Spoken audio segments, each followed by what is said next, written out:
Considering everything Twitter has done in the past in regards to censorship and the conversation I had with them, I'm going to go ahead and say that the strange phenomenon negatively impacting the left as they try to challenge Elizabeth Warren is not a bug, but it is probably a feature.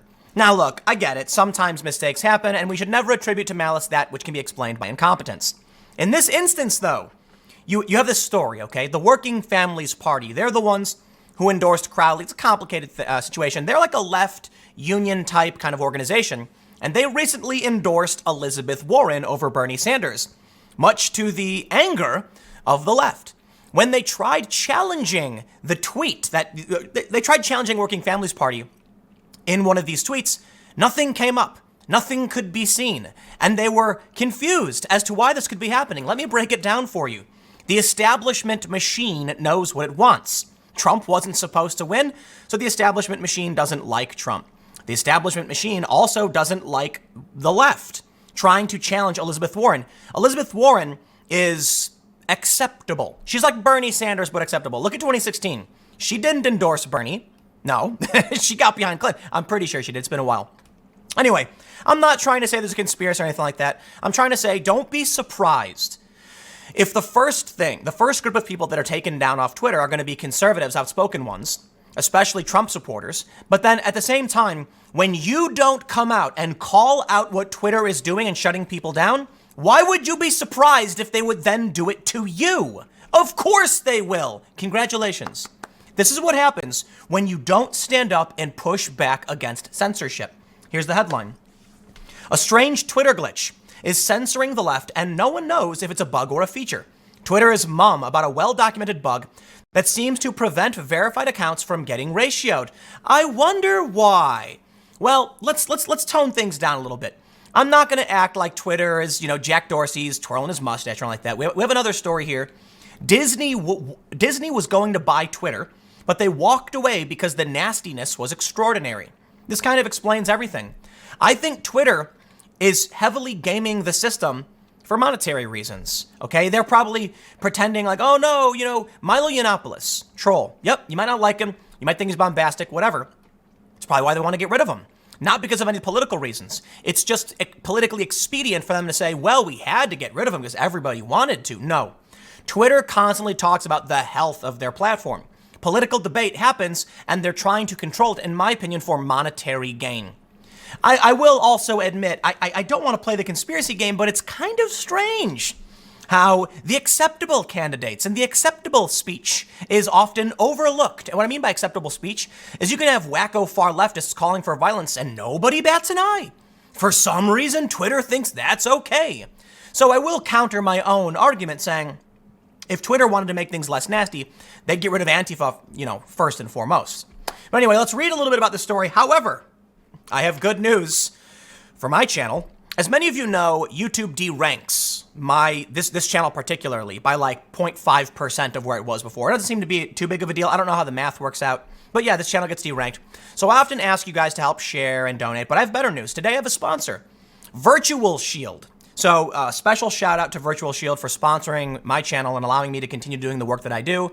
It's easy to say, every day, hey, just donate. Sometimes you got to pull in a sponsor, and Virtual Shield has been there every step of the way. They were my first sponsor, and they're basically the only organization that I actually do any shout outs for. You may have noticed I can never do this. So here's the thing. Let's just cut to the chase. Virtual Shield is a VPN. It's a virtual private network. The way I kind of describe it is it's a basic level of security for you as you browse the web. It can do a lot of other things, but the only thing, I don't want to get into the nitty gritty of what you can do with a VPN in terms of watching Netflix out of country, other stuff like that. It's a basic level of security. I just explain to people, we don't expect people to break into our house, to break through our windows, but we still lock them. Okay, we lock them for a reason. If somebody really wanted to kick your front door in, they would, but that lock is your first level of defense. It makes sense. So does a VPN. If you go to hidewithtim.com, they have a special promo. It's 30% off, $3.49 per month, and you can get a virtual private network. It's really easy. You just download it, you press go. It basically protects your data. It hides your data. So there could be, governments, there could be hackers, just people who want to steal your information, maybe want to steal your bank account information. All in all, The best way to explain it to the layman is basic security, right? Like the lock on your door. Not perfect, of course not. I wouldn't tell you that. But go to Hide with Tim, click sign up, and you can get 24 months at $3.49 per month.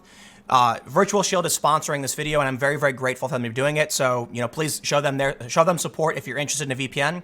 Go to hidewithtim.com. But let's get back to the news. They report for Salon reports.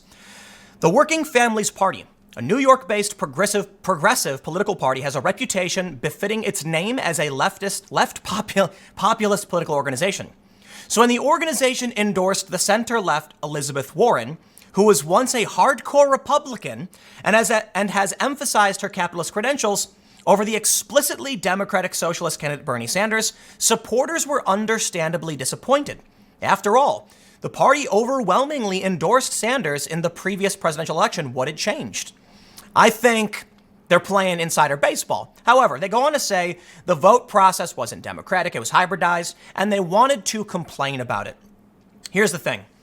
But on the Working Family Party's Twitter thread announcing the vote, many found something bizarre. They couldn't actually comment on, like, or see other comments on the thread. I can't see the comments or reply to the Working Families Party tweet. Caitlin Sapochi Belknap, the national director of Move to Amend, who is personally supporting Sanders, told Salon, "I was never able to. I got the text from them, and I went to Twitter from there, but I couldn't see the comments." That wasn't an isolated experience. One enterprising Twitter user even began documenting the cases of people who were unable to reply to the thread and quickly amassed dozens of screenshots of what was termed the left Twitter blackout. Not censorship. Something different. However, it's in that same vein.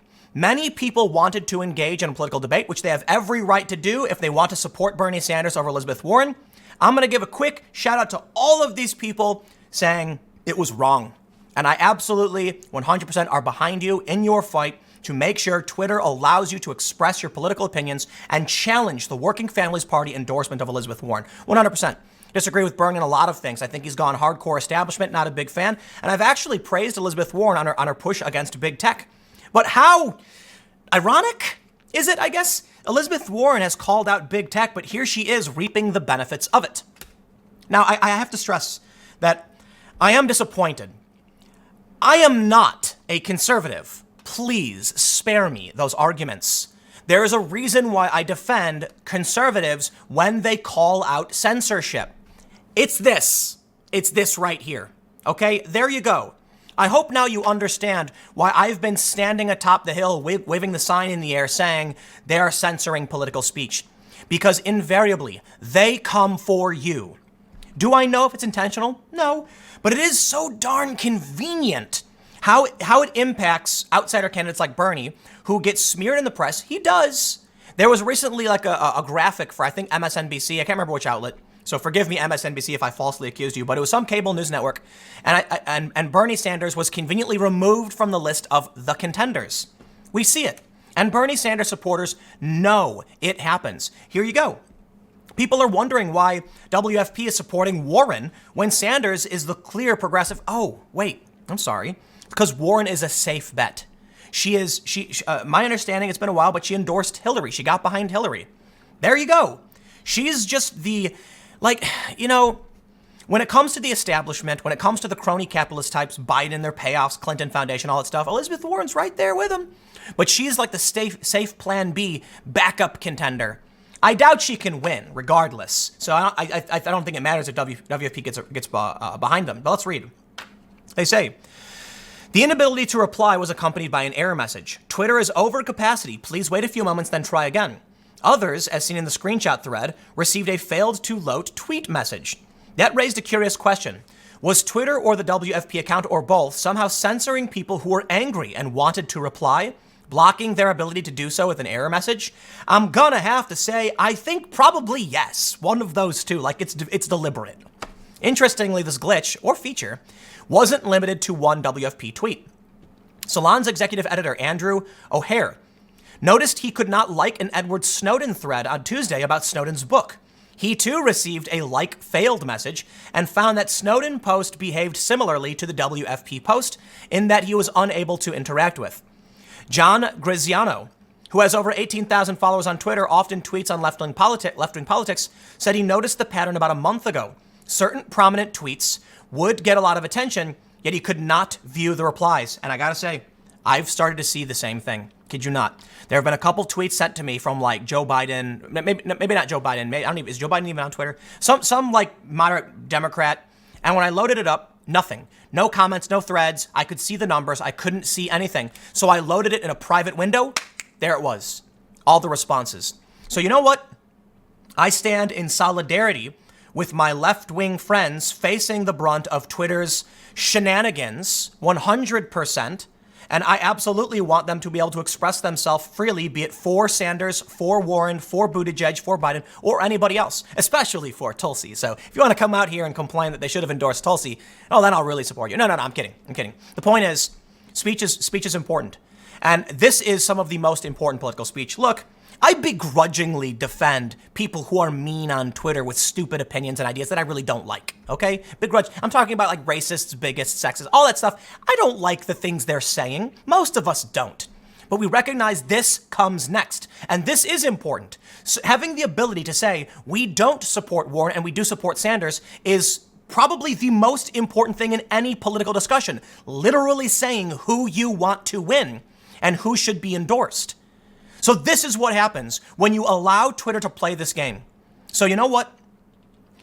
I don't care about where we were in the past. I don't care about spite. I don't care about any of that. I 100% stand behind anybody who wants Twitter to fix this problem, okay? I'll leave it there. Stick around. I got a couple more segments coming up in a few minutes. Stick around. I'm going to say it one more time. I have to stress, this is complete and utter BS. Okay? I have seen similar problems. I agree with them. It's a problem. I don't trust Twitter, and I absolutely want them to express their support for Bernie Sanders 100%. Stick around.